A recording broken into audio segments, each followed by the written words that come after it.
미중 정상회담을 했습니다. 맞습니다. 그 내용이 지금 이슈가 되고 있는데요. 내용 한번 짚어주시죠.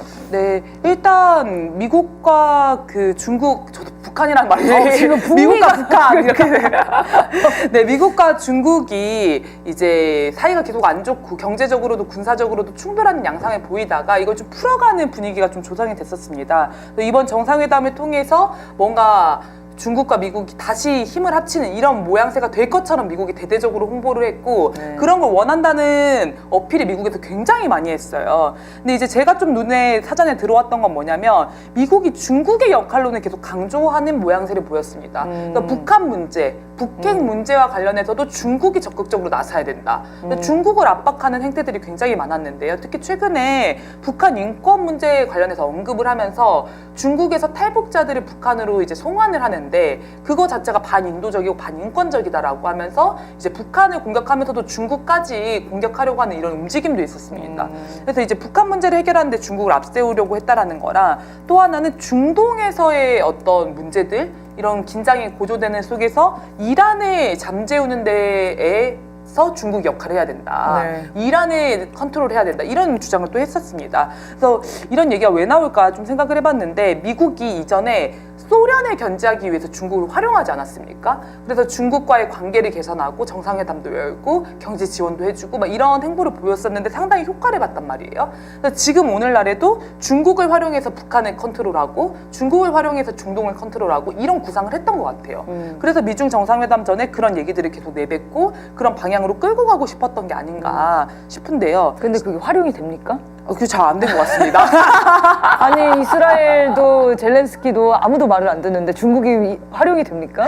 그러니까 중국 입장에서는 그런 말을 너네가 뭐 할 수는 있지. 할 수는 그렇지만 지금 중국이 미국의 이야기를 들을 이유가 전혀 없다는 전혀 거죠. 없죠. 왜냐하면 지금 중국과의 관계 개선을 원하는 것도 미국이지 않습니까? 경제적인 관계 개선을 원하는 것도 미국이고 군사적인 관계 개선을 원하는 것도 미국입니다. 그래서 중국 입장에서는 굉장히 여유가 있는 거예요. 그래서 제가 또 하나 눈에 들어봤던 게 뭐냐면 이번 정상회담에서 시진핑 주석이 미국 기업 대표들과 저녁 식사를 하는 자리를 가졌다고 해요. 근데 거기에 미국 기업인들이 엄청 많이 왔다는 거예요. 거기 참가하려면 2,000달러인가를 내야 된대요. 근데 그 돈을 내고서라도 애플이며 주요 기업들이 다 왔다는 거죠. 네. 그러니까 이건 미국이 그동안 중국과 디커플링 하겠다 뭐 이런 얘기를 했었는데 탈동조화 하겠다 이런 얘기를 했었는데 미국 기업인들이 받아들이지 못한다는 모습 이걸 하나 알 수가 있고 바이든 멱살을 잡고 기업인들이 데리고 갔네. 그렇네요. 중국으로.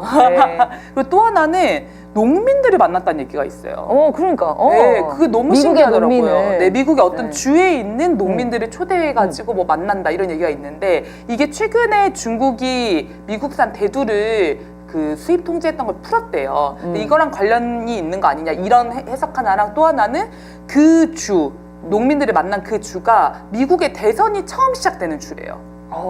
그래서 저는 사실 후자의 의미가 더 강하지 않을까. 그래서 네. 중국이 그 주에 있는 민간인들을 만나고 거기서 영향력을 행사하는 요 행보가 미국 대선의 향후에 중국의 영향력을 이제 확인시키려고 하는 네. 중국이라는 존재를 부각시키려고 하는 움직임이 아니었을까. 또 그 부분이 또 인상 깊었습니다. 거의 뭐 중국이 주도해서 미중 정상회담이 흘러간 거네요, 지금? 네, 그래서 미국이 원하는 게 그럼 얼마나 지금 되고 있는가. 뭐 군사 채널 복원하는 거라든지 이런 거는 원래 했던 거를 그냥 있는 거니까 크게 어려운 문제가 아니지 않습니까? 근데 실제 원했던 거는 결국 북한 견제, 중동에서 이란 견제 이런 거였을 텐데 그건 전혀 이루지 못한 게 아닐까 그런 생각이 듭니다. 미국의 몸이 달아 보이는 게 너무 네. 느껴집니다. 근데 재밌는 또 일이 있었다면서 바이든이 미중 정상회담이 끝나자마자 끝나자마자인가요? 네, 끝나고 몇 시간 안 돼서 시진핑 주석을 독재자다. 네. 라고 표현을 했다는 거잖아요. 그래서 회담 결과에 대해서는 이렇게 얘기를 했어요. 우리가 해온 가장 건설적이고 생산적인 대화 중에 하나였다. 독재자라. 일부 중요한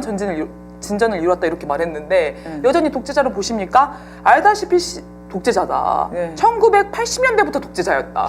이런 얘기를 또 했다는 거예요. 그래서 중국이 항의했죠. 네. 이거 가지고. 중국이 이제 항의할 것이라고 예측이 돼요. 아직 반응까지는 못 봤는데요. 이제 이전에 있었을 때 강한 항의를 했기 때문에 이번에도 상당히 문제 삼지 않겠느냐 이런 추측은 나오고 이게 지금 두 번째잖아요. 네, 지난번에도 맞습니다. 이제 한번 독재자 만나고 발언을. 바로 독재자라고 네. 이번에도 만나고 또 독재자라고 반복해서 이러는 건데 무슨 생각인지 모르겠네요. 바이든 정말 치매가 아닌가 싶고요. 많은 분들이 이렇게 예측을 하고 있는 거죠. 아니 중국이랑 관계가 좋게 만들려고 이렇게 중요한 회담을 진행해놓고 그 다음 날 그 바로 직후에 독재자라고 이렇게 모욕을 주는 거는 어쩌자는 거죠? 그리고 처음 하는 거면 그렇다고 생각할 텐데 이미 이전에 발언을 해서 중국에서 강력하게 항의를 했단 말이에요. 특히 사회주의 국가들이 그 지도자를 굉장히 중요하게 생각하지 않습니까? 왜냐하면 지도자를 중심으로 해서 단결해야 된다라고 하는 게 사회주의 정치 시스템의 기본 그 방향이기 때문에 이 지도자를 모욕하는 거에 굉장히 민감합니다. 네. 그래서 강하게 어필을 했는데도 또 이런 발언이 나왔다는 거죠. 불과 몇 시간 만에. 그러니까. 심각한 인지 능력에 오류가 있는 게 아닌가 이런 생각이 들고요. 또 하나는 그럴 가능성도 있는 것 같아요. 원하는 만큼 결국 안 풀렸다는 얘기죠. 내가 원하는 거, 내가 취하고 싶었던 게 겉보기에는 화기애애한 것처럼 했지만 실제는 안 풀렸다. 이런 걸 티를 낸 게 아닌가 싶습니다. 네, 알겠습니다.